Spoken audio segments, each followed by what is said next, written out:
د سولې پیغام راډیو قدرمنو اورېدونکو السلام علیکم. په دې هیله چې تاسې ټول قدرمن اورېدونکي به روغ جوړ یاست او د سولې پیغام راډیو خپرونو سره به مل پاتې وای. همداسې به د سولې پیغام راډیو پر څپو ستاسې لپاره یو بحث پیلېږي چې موضوع یې د ټولنیزې رسنۍ او ملي ارزښتونه. په همدې موضوع به له د بحث میلمنو سره هر اړخیزې خبرې کوو. په تېرو څو کلونو کې د ټولنیزو رسنیو چټک پرمختګ زموږ د ژوند بڼه بدله کړې ده. نن ورځ فیسبوک، ایکس یا ټویټر، انسټاګرام او ټیک ټاک او نور ډیجیټل پلیټفارمونه یوازې د اړیکو وسیلې نه دي، بلکې د افکارو د رامنځته کولو، د نظرونو د خپرولو او د ټولنې د تربیې یو ځواکمن مرکز ګرځېدلی دی. په افغانستان کې هم زرګونه ځوانان هره ورځ د ټولنیزو رسنیو له لارې خبرې کوي، نظرونه څرګندوي، خبرونه خپروي او د ملي او ټولنیزو موضوعاتو په اړه خپل دریځ څرګندوي. دا یوه ډیره ښه پدیده ده، ځکه چې ټولنیزې رسنۍ خلکو ته د ازادې وینا، د پوهې شریکولو او د ملي یووالي د پیاوړتیا زمینه برابروي. نن به په دې باندې خبرې کوو چې ټولنیزې رسنۍ زموږ په ملي مسایلو کې، ملي ارزښتونو کې او په هغو موضوعاتو کې چې په اوس وخت کې افغان هیواد ورسره مخ دی څومره مهم رول لوبولی دی او څومره نور رول لوبولو او مسؤلیت اخیستلو ته دوی باید کار ووایي. په نننۍ خپرونه کې له موږ سره درې فعالان، ټولنیز فعالان راسره دي. له کونړه راغلی زموږ ډېر دروند او قدرمن میلمه احسان الله کریاب، تاسې له نوم او څېرې سره حتما بلد یاستی. زموږ ډېر ګران ورور او ملګری ټولنیز فعال عبیدالله اسماعیل خیل او دغه راز رشیدالله همدرد. هغه درې کسان دي، درې نومونه دي چې نن سبا په ټولنیزو رسنیو کې د دریو ملګرو پام وراوښتی دی او د هیواد ملي مسایلو، ملي موضوعاتو ته یې کار ویلی دی. تاسې دروغو ته په خپرونه کې ډېر زیات کراګلاست وایم، خیر راشئ. د یادونې وړ دی چې زموږ ګران میلمه کریاب صاحب له کونړ راغلی دی او دلته یې د افغان دفاعي ځواکونو یونیفورم په تن کړی دی. ډېر ښه ورسره ښکاري. کاش تاسې هم زموږ لیدونکو له نږدې لیدلی چې دی د خپل احساس له مخې، د وطني احساس له مخې او د یو مسؤلیت اخیستو په وجه یې دغه یونیفورم په تن کړی دی. پیل به له تاسې وکړو. کریاب صاحب خیر راغلی، خپرونې ته هرکله راشئ او ډېر زیات ستړي مه شئ درته وایو. لومړی خو د سولې پیغام راډیو ټولو محترمو کارکوونکو ته په ځانګړي ډول باندې سجاد صاحب تا ته ستا همکارانو ته او زما په دغه میز کې چې راسره ګران ملګري رشیدالله همدرد صاحب دی او عبیدالله اسماعیل خیل صاحب راسره ناست دي، مننه ترې کومه دا چې تاسو زموږ لپاره خپرونه ځانګړې کړه. له کونړه راغلم او غوښتل مې چې دلته خوست او کونړ چا ویشلی دی، وینه هم سره یوه ده، دین مو سره یو دی، وطن مو سره یو دی، خاوره مو سره یوه ده.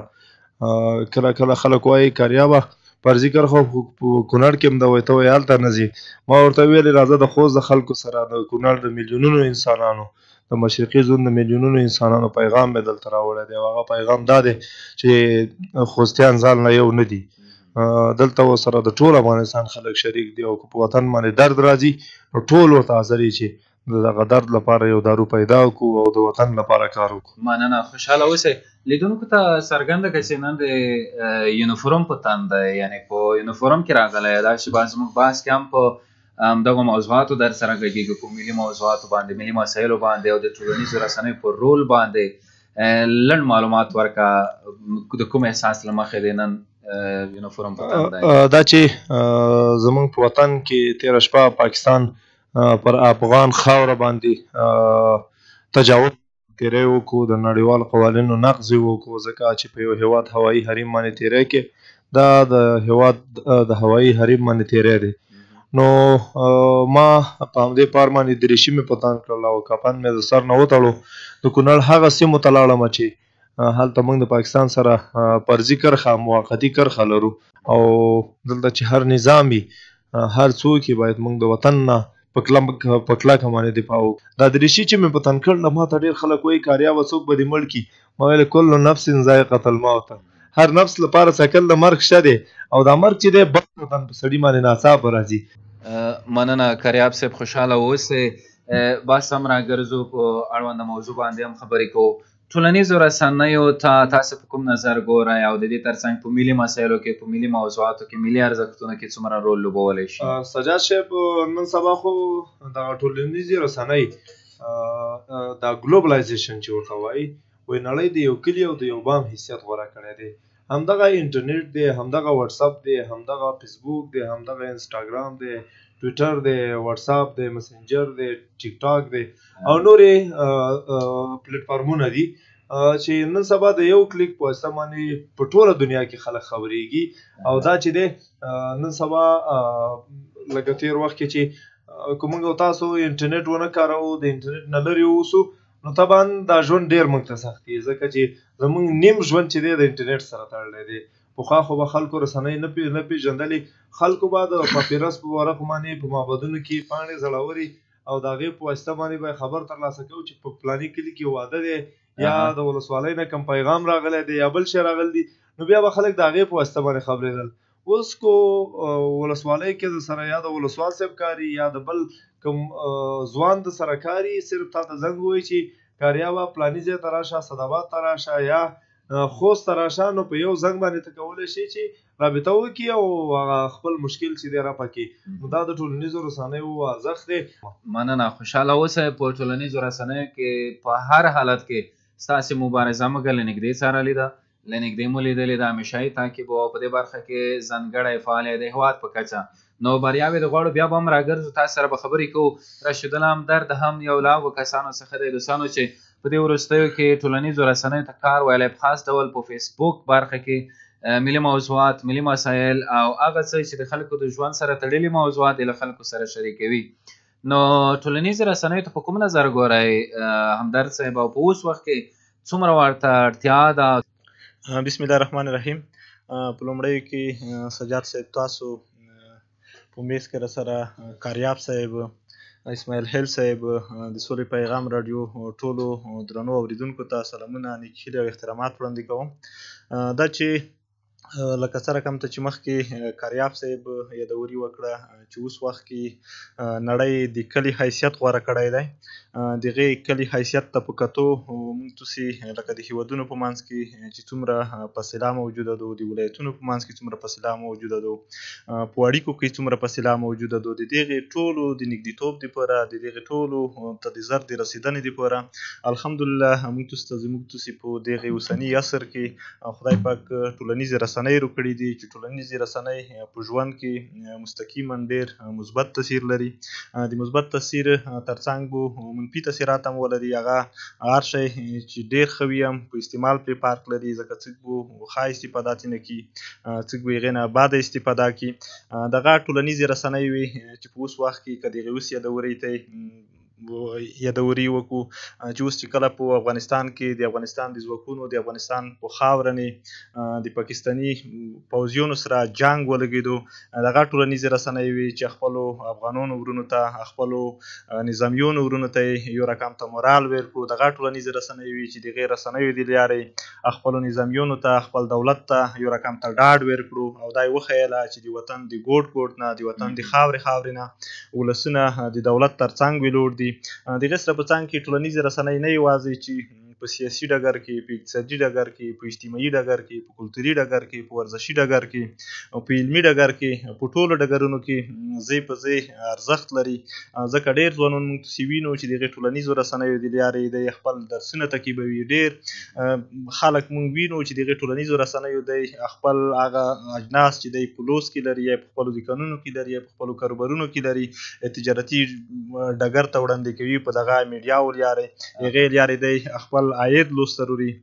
د هغې سره په څنګ کې موږ چې وینو په ورزشي ډګر کې ډېر ورزشکاران هغه خپل په وجود نه کړي مهارتونه یا په خپل ژوند کې لرلې وړتیاوې میډیاو ته پورته کوي. هغې لارې دی هغه خپل هنرونه خلکو ته ښیي چې دې لارې د یو رقم ته ښه حتی بعضې وختونه سپانسرشیپونه وخلي، دی خرڅېږي، قیمتېږي، په دغې نه دی ژوند دپاره ګاټه کړي. نو ټولنیزې رسنۍ دي چې په ژوند کې ډېر مثبت رول لري، مثبت تاثیر لري. او خو دې دپاره موږ باید همدرد صاحب یوه ستاسې د ژوند سره تړلې پوښتنه کوم. ټولنیزې رسنۍ کارول ډېره وخته مو زه هم څارم، خو اوس کې مو هم اوس وخت کې ورځ تر بلې محبوبیت هم زیاتېږي، ځکه د خلکو باور او اعتماد هم د یو ځوان په صفت په تاسې باندې زیاتېږي. دغه وروستیو کې چې کله تاسې ډېر فعاله شوئ، په ملي موضوعاتو کې مو برخه واخیسته، له خلکو سره مو شریک کړل او ځینې داسې موضوعات مو هم شریک کړل چې ممکن ستاسې لپاره یو څه نه څه خطر هم احساس شوی وای، خو بیا هم ځوانانو تاسې سپورټ کړی. د یو ځوان په توګه کله چې یو کس دوامدارې ټولنیزې رسنۍ وکاروي او یو ځای ته پکې ځان ورسوي، ټولنه کې څومره محبوبیت زیاتېږي او څومره مو اعتماد فضا ورسره جوړه شوې ده او دې سره په خوا کې او د شخصیت په جوړونه کې له تا سره څومره همکاري کړې ده؟ سجاد صاحب دا رښتیا چې ډیره مهمه پوښتنه ده او زه کوی یم چې مو ژوند د پرمختګونو یو عامل دغه ټولنیزې رسنۍ زه بللی شم. زه چې کله د خپل ژوند خاطره به وایم کېدای شي نورو ملګرو دپاره په اصطلاح چې عبرتدار شي او مثال د هغې نه ګټه وکړي. زه نن نه تقریبا لاس 12 کاله مخکې داسې یوه حالت کې وم چې په اقتصادي ډول ډېر یوه ټیټ حالت کې واقع وم. مو سره تجارت مخ ته بیولو دپاره کومه طریقه نه وه چې زه خپل تجارت مخ ته بیوسم، ځکه مو پیسې نه لرلې، اړیکې مې نه لرلې. زه چې کله خلکو خدمات ته مو کور ویلو، وطن خدمات ته مو کور ویلو، چې هغه که ټولنیزو رسنیو که عملي ډګر لارې وو، نو د هغې سره مو روابط پراخ شول، اړیکې مې پیدا شوې. د اړیکو سره په څنګ کې مو داسې چانسونه مو دپاره لوسته راغلل، ځکه د هغې لارې مو خلکو ته ځون ثابت کړو چې زه وطن ته، انسانیت ته، خلکو خدمت ته ژمن یم. کله چې مو کاروبار شروع کړو، د هغې کاروبار کې مو سره د هغې اړیکې دا وې چې که چېرته به زه د خپلو اجناسو د خرڅلاو لپاره کوم ځای ته تلم، مو اړیکې ښې شوي وې، هغې اړیکو په اساس چې زه په ملي مسایلو کې فعال وم. مو سره به د ټولنې خلکو، ځکه موږ چې د ټولنې خلک هغه خلک چې وطن ته کور یایي، مثلا خلکو خدمت ته کور یایي، هغه خوښوي که په څنګ کې نه شي سره درېدلی په اقتصادي ډګر کې، مثلا په سیاسي ډګر کې، یا مثال په اجتماعي ډګر کې دی سره په څنګ کې لوست ورکوي. نو د هغې لوست ورکونه وه چې مو کاروبار نه هم مثبت تاثیر ولرلو، او زه دې ته مجبور هم کړم چې زه باید یو شخصیت هم ځون نه جوړ کړم، زه باید ښې اړیکې هم ولرم، او زه په ټولنه کې باید داسې کړه وړه سر ته ونه رسوم چې خدای مکه مو په شخصیت نه تاثیر ولري. زه اوس دوايي کاروبار کوم، مثلا که مثال وایم چې زه چې کومه دوايي کاروبار کوم، مثلا دوايي کمپنی لرم، مو سره په څنګ کې دوايي کمپنۍ نرم خلک لري. که په موږ تاسې هغه سیالۍ په لحاظ نیویو چې هغه خلک چې دی مو رقم ته دوايي کمپنی لري، خو په څنګ کې اړیکې نه وي سره لري. زه چې میاشتنی خرڅلاو، دی چې میاشتنی خرڅلاو 15 لکه لري، زه میاشتنی خرڅلاو 15 لکه لرم. یعنې دا د ټولنیزو رسنیو هغه عایداتي ګټه ده چې تا ته رسېدلې ده په یو رقم ته، لکه د مارکیټینګ په برخه کې. بالکل عین دغه د ټولنیزو رسنیو هغه مثبت تاثیرات دي چې که زه کوکړی مو مشتري سره غږی مو په کاروبار باندې مثبت تاثیر کړی دی، دغه سره په ځان کې په شخصیت باندې مثبت تاثیر کوي. او دې سره په ځان کې ټولنیزې رسنۍ خو یو ډېر ستر ارزښت دی. دغه ټولنیزو رسنیو لارې مو تو رقم ته، کاریاب صاحب رقم ته، اسماعیل هیل صاحب رقم ته، چې د غمیز کې سره ځکه موږ سینې مکتب دورې هم سیمبیون پوتې شوي یو، نه مثلا کلیوال سره پوتې شوي یو، او دغه ټولنیزو رسنیو اړیکه ده چې نن موږ تاسې په یوه میز نه سره نوسو، مثال ښه دوستون سره بللی کېږو، په نورو مسایلو کې مثال همکاري سره کړلی شو، چې دغه یو ستر ارزښت دی چې الحمدلله. مننه، خوشحاله اوسه. عبدالله اسماعیل خیل ته ورګرځو. دوستانو دی هم په خوست کې ټولنیز او مدني فعال دی او په ډېریو فعالیتونو کې مو له نږدې څارلی دی. په 3 ورځې یا 2 ورځې وړاندې یو عادي پوسټ وکړ، ډېر زیات مطرح شو، په هر ځای کې فیسبوک کې راواخیستلی شو، ځینو رسنیو راواخیستو. په دې اړه به هم ورسره خبرې اترې کوو، خو لنډ دا ترې پوښتو چې موضوع هم ټولنیزې رسنۍ او ملي ارزښتونه دي. په داسې وخت کې د غږ خپرېدل، د نظر شریکول او د دې ترڅنګ د پیغام رسول څومره مهم تمامیږي او څومره یې تاسو سره مرسته وکړه او څومره د ټولنیزو رسنیو په رول باندې، په مسؤلیت باندې او په داسې وخت کې په دقیق او مؤثر استعمال باندې ټینګار کوئ. اغلی اسماعیل خیل. دلوی او بخونکي توانا ذات په پاکه او سپېڅلې نامه سجاد شاه ورور تاسو ته د سولې پیغام ټولو درنو همکارانو، کارکوونکو، لیدونکو او پوره سره په میز کې راسره قدرمنو ګډونوالو ښاغلی کاریاب صاحب، رئیس صاحب رشید الله همدرد، تاسو ټولو ته ښه راغلاست، نیکې هیلې او احترامات وړاندې کوم. خدای دې وکړي چې ټول به روغ جوړ او صحتمنده وای. بیا له تاسو څخه مننه کوم چې زه مو د دې وړ وبللم چې دلته موږ راوغواړئ او دغه میز کې مو میلمانه کړئ. واقعیت چې یو ډېرې ښې او مهمې موضوع ته مو تاسو دلته میز کې ځای ورکړی دی. ټولنیزې رسنۍ په نن سبا کې په ټولنه باندې ډېر مثبت تاثیر اچوي، اچولی دی. ټولنیزه رسنۍ د یوې ټولنې فرهنګ، هویت، ارزښتونه فعلا ان سیاسي اوضاع او اقتصاد په دې باندې ډېر تاثیرات لري او لرلي دي. د یو ځوان په حیث هغه کسان چې ټولنیزې رسنۍ صرف ګوري مګر کروي نه، دوی لپاره څه پیغام لري که چېرته یو څوک غواړي ټولنیزو رسنیو ته راووځي؟ دلته ډېر چې استعمالیږي هغه فیسبوک دی، نظر پکې لیکلی کېږي، ویډیو پکې جوړیږي، خلکو ته مخې ته ورځي. د یو ټولنیز فعال په توګه هغو ځوانانو ته چې همدا شیبه زموږ غږ اوري یا په لرو اطرافي سیمو کې د معلومات ورته نه کېږي، ته څه ورته وایې چې باید پیل له څه وکړي؟ یعنې که غواړې زړه به یې ډېر کېږي چې ستاسو غوندې فعالیت ترسره کړي مګر چا ورته لارښوونه نه وي کړې. د ټولنیزو رسنیو استعمال فرق لري. ځینې خلک د دې لپاره استعمالوي چې هغې نه مثبت ګټه پورته کړي، او ځینې بیا یوازې دغه دي چې عکس دی، کمنټ دی، لایک دی، په دې باندې هغه اچوي. ښه دغه ده چې کله چې خپل وخت قیمتي وخت ډېر ارزښت لري سړی مصرفوي په ټولنیزو رسنیو کې، نو بهتره دغه ده چې له ټولنیزو رسنیو څخه مثبته ګټه پورته کړي، له دې څخه فایده واخلي، نه یوازې د ځان په خاطر بلکې د خپل ټولنې په خاطر، د خپل وطن په خاطر، د خپل خاورې په خاطر، د خپل ولسونو په خاطر، او ان د خپل دین او فرهنګ په خاطر ګټه پورته کړي. ټولنیزو رسنیو په دې هر یو هغه باندې جلا اثرات لري، موږ تاسو یې وینو، لیدلي مو دي، کتلي مو دي، او ان د اوس کې چې بوس او تاسو د افغانستان او پاکستان ترمنځ کوم اوضاع رامنځته شوې ده، کوم حالت رامنځته شوی دی، د فعلا ټولنیزه رسنۍ د دې سبب شوي دي. د یو موضوع ته پرون هم زه یو چا سره ناست وم، ما وی فرضاً د افغانستان دولت که په لکونو ډالره مصرف هم کړی وای، دومره فایده یې نه رسوله لکه د اوس حالت چې افغانستان ته کومه ګټه ورسوله. همدغه ټولنیزې رسنۍ د دې لامل شوې چې هغه مرور ورونه، هغه ورونه چې اختلافات یو بل سره درلودل، هغه خلک چې مخکې د یو بل په وړاندې په جبهو کې درېدل، هغه خلک چې د یو بل په وړاندې ضد او نقیص خبرې خپرولې، ټول په یو صف کې ودرېدل، ټول د یو ملي هویت په خاطر ودرېدل، ټول د هېواد د سیاسي اوضاع په خاطر ودرېدل، ټول د شریک دښمن په وړاندې ودرېدل، دوی ټول سره یو ځای کړل او فعلا په یو صف کې قرار لري. دغه یوازې او یوازې د ټولنیزو رسنیو په واسطه. مننه. خوشحاله اوسئ. کریاب صاحب، تاسو ته درګرځو، له کلونو راهیسې ټولنیزې رسنۍ کاروئ او په ډېر درست شکل سره یې کاروئ. دا نن چې دلته ناست یې هم د ټولنیزو رسنیو برکت ده، لکه وړاندې چې همدرد صاحب هم ورته اشاره وکړه، ځکه تاسې ملي ارزښتونه، ملي مسایل او هغه څه چې د ولس د ښېرازۍ په ګټه تمامېږي هغه موضوعات ډېر ښه رااخلئ او په ډېره ساده ژبه په ښکلي انداز سره یې له خلکو سره شریکوئ.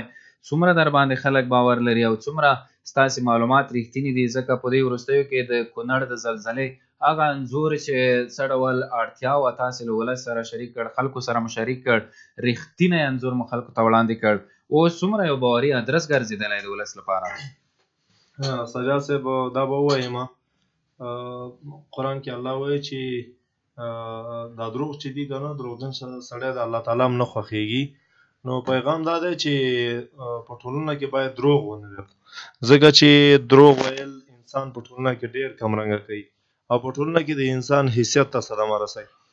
یو شی چې واقعیت ونه لري په هغې باندې هیڅ کار نه کومه. یو وخت کې دغه د سادهتوب د ژوند کیسې مې کولې، په هر شي کې الحمدلله موږ مسلمانان یو او بیا افغانان په یو شي کې چې معلومات ونه لرو، زموږ او ستاسو لپاره الهي قانون قرآن دی. الله وایي چې ما یو ورځ رانه په ټلویزیون کې یو خبریال پوښتنه وکړه، وایي کاریابه په خرو باندې سپرېږي. ما ویل قرآن کې الله وایي چې والخیل والبغال والخمیر لترکبوها وزینة ویخلق ما لا تعلمون. الله وایي په خرو باندې، په اسونو باندې، په قشرو باندې تاسو سورلي وکړئ، په دې کې ستاسو زینت ډول دی، انسانان په نه پوهېږي. نو پیغام دا دی چې په ټولنه کې انسان کمرنګه کوي او د انسان حیثیت ته په پوره معنا باندې صدمه رسوي. دا چې اسماعیل خیل صاحب دلی، رشید الله همدرد صاحب دلی، ټول ملګري کونړ ته راغلی وو، د کونړ له ولسونو سره، د خلکو سره یې مرسته وکړله. د خوستي ځوانانو نه به په خاص ډول باندې مننه وکړم. زه د یو ولایت او د یو قوم او د یو کلي پورې ځان نه تړم، زه وایم چې د ټول افغانستان لپاره باید مبارزه وکړم او کار وکړم. نو یو ټوکه به نو دوی به له ما نه خفه شوي مې وي، نو په ستوري پیغام راډیو کې به زه له دوی نه بخښنه وغواړم، دا چې له خوست نه دوی کونړ ته راغلو، د کونړ له خلکو سره یې مرسته وکړله. واقعا دا د ستاینې وړ خلک دي، خدای دې دوی وبعزته لري چې زموږ د ولسونو سره دوی اوږه په اوږه ولاړ دي، د کونړ درد دوی خپل درد ګڼي. پیغام دا دی چې یو کار کې چې حقیقت نه وي هغه کار نه کوو. لکه ډېری خلکو ما باندې په دې باندې نقد کوو ځکه زمونږ په ټولنه کې خو ډېری خلک چې دی دلته تعلیم ته ضرورت دی، دلته کار ته ضرورت دی. قرآن کې الله وایي چې قل هل یستوي الذین یعلمون والذین لا یعلمون، آیا برابر دی هغه کسان چې پوهېږي د هغه کسان سره چې نه پوهېږي.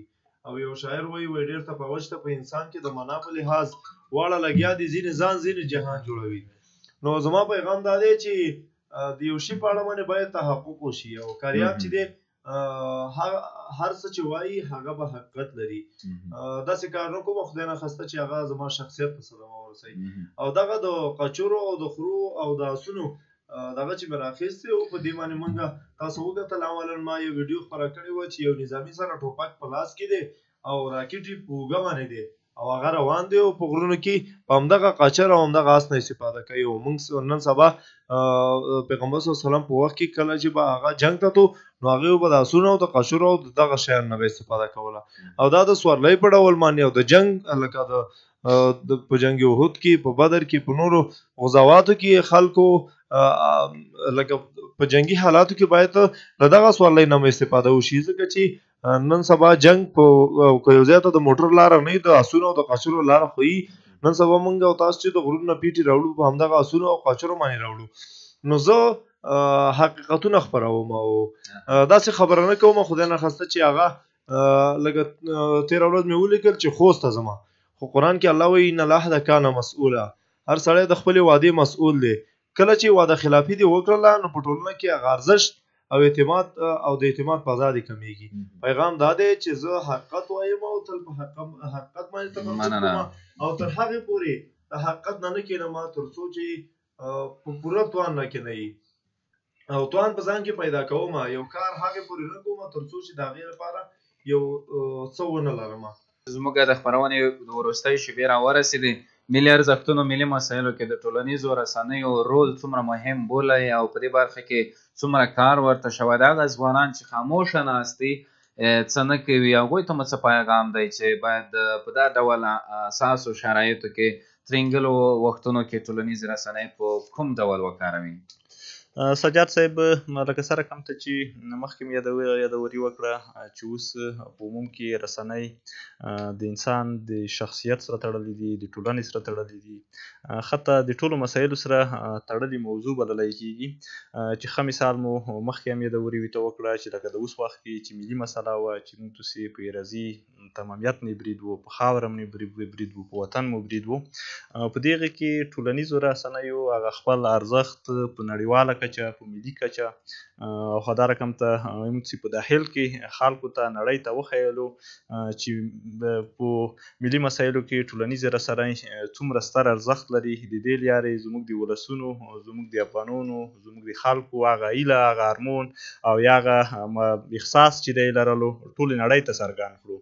چې الحمدلله د دغې څرګندولو علت دا و چې زموږ او تاسو دولت ته یو رقم ته ځواک ورکړو، یو رقم ته قوت ورکړو، یو رقم ته غرور ورکړو، خصوصا موږ تاسې نظامیانو ته د هغې ملي مسایلو د ارزښتونو نتیجه وه چې موږ تاسې ځوانان په ډېرو ولایاتو کې خصوصا په خوست کې روتل، د هغې ملي مسایلو په چوکاټ کې ارجګ شول، د خوست نظامي ځواکونه یې وستایل. نو هغه خلک چې په ملي مسایلو کې په ټولنیزو رسنیو کې خاموش پاتې شوي دي، شاید بعضې محدودیتونه به وي، وطن په مورد نه چیلنجونه به وي، خبرې به وي. نو موږ تاسې ځوانان یو، احساس لرو، فکر لرو، د خپلې خورې دپاره، د خپل وطن دپاره د ډېرو مسایلو نه باید موږ تاسې تېر شو. په ټولو کې اول اولویت باید موږ تاسې دپاره خپل وطن، خپله خوره او خپل وطنوال وي. نو په دې مورد نه باید هېڅ شي ته تسلیم نه شو، په سپېڅلتیا سره، په اخلاص سره، په مینه سره باید په ټولنیزو رسنیو کې دغه رقم ته په عمل کې باید فعال پاتې شو، ځکه وطن، خاوره او خلک په موږ ځینې حق لري. آیا هغه ډول چې اړتیا وه، لازمه وه، ټولنیزو رسنیو په دې وروستیو څو ورځو کې رول لوبولی؟ په عموم کې سجاد صاحب کوی یم چې کوم خاص خلک چې فعال وو تکړه وو په ډېر اکثریت سره دی رول هم ولوبولو هغه یې وطن نه یې خلکو یې خاورې نه هغه دفاع کې که دی په ګاز میدون کې نه شول جنګېدلی په میډیا کې خلکو ته مثبت فکر هم ویر کړو خپلو نظامي ځواکونو ته یې مورال هم ویر کړو لکه څه رقم ته چې په دغې یوازې په دې مسله کې چې زموږ او تاسې په خورنې جنګ وو خلک فعال پاتې شول تکړه پاتې شول په نورو مسایلو کې موږ ځوانان ډېر وخت خاموش پاتې کېږي نو هغې ځوانانو نه مې هیله دا ده چې لکه څه ډول چې په دې مسله کې په غرور سره په مینه سره په جرأت سره مو تکړهتوب وکړو هغې خپلې خاورې نه خپلو ملي نواميسو نه خپلې ارضي تمامیت نه مو دفاع وکړه په نورو مسایلو کې ارجک شي لکه په دې کې چې تغییر راغلو په نورو مسایلو کې هم چې تغییر راوړلی شو نو دا به هغې موږ تاسې ځوانانو ته یو احساس وي هغه خپلو انرژیو نه به سمه استفاده کوي. مننه خوشحاله اوسئ ډېرې ګټورې مؤثرې خبرې مو وکړې اسماعیل خیل صاحب وروستیو کې تاسو ته درګرځو همدغه پوښتنه ستاسې مخې ته هم ږدو څه ډول چې لازمه وه ټولنیزې رسنۍ په هغه ډول وکارېدې یا نه د افغانستان د ځوانانو لخوا نه یا د مشرانو لخوا نه او خپله تجربه مو هم ووایئ. زما په نظر څومره چې اړتیا وه له هغې هم زیات کار وشو زیات ګټه ترلاسه شوه ټولنیزو رسنۍ د دې لامل شوې چې د ټولنې د عامه افکارو رغونه وشوه د خلکو ذهنیت جوړول په هغې کې دې ته ډېر کار شوی و یووالي اتحاد ته ډېر کار وشو. ډېره زیاته مننه. قدرمنو اورېدونکو زموږ د نننۍ ګردي میز موضوع وه ټولنیزې رسنۍ او ملي ارزښتونه. 3 ټولنیز فعالان او په لویه کچه د هغه کسان چې د ولس په منځ کې محبوبیت لري زموږ د نن خپرونې میلمانه وو. له کونړه راغلی درون میلمه او د افغانستان د رضاکارانو ځوانانو رئیس ښاغلی احسان الله کاریاب د دې ترڅنګ ټولنیز فعال رشید الله همدرد او دغه راز زموږ بل ګران ملګری ټولنیز فعال عبیدالله اسماعیل خیل د نن خپرونې میلمانه وو. ستاسو د ټولو له راتګ ډېره مننه. هر کله راشئ او بیا راشئ. کور مو آباد خیر اوسه. دوستانو زموږ د نن ورځې بحث په همدې ځای پای ته ورسېده. ما سجاد شاه ته اجازه راکړئ. هر چیرې چې یاست ښاد ودان او بریالي واوسئ.